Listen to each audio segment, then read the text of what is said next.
ಬೇಕು ಅಂತ ಬಂದದಲ್ಲ, ದಾರಿ ತಪ್ಪಿ ಬಂದದ್ದು. ಹೋಗ್ಲಿಕ್ಕೆ ಮನಸ್ಸುಂಟು. ಎಂತ ಎಂತ ಮಂದಿ ಎಲ್ಲ ಹೆಚ್ಚಿದ ಅರ್ಥ ಆಯ್ತಾ?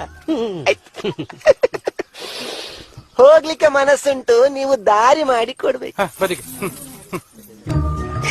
ಇದೆಲ್ಲ ಈ ದಾರಿಯಲ್ಲಿ ಹೋಗುದಿಲ್ಲ, ಅಂತರಂಗದಿಂದ ಬಹಿರಂಗ. ಹತ್ತಿರ ಬನ್ನಿ, ಹತ್ತಿರ ಬನ್ನಿ.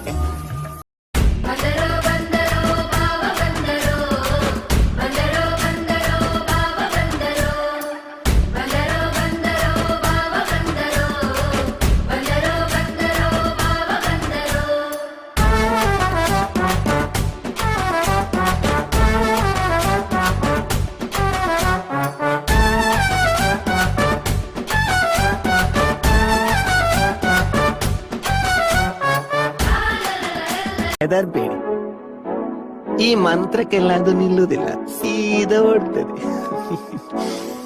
ದೊಡ್ಡ ವಿಷಯ ಅಂತ ಇಲ್ಲ. ಸೂಪ್ರಂಸೋ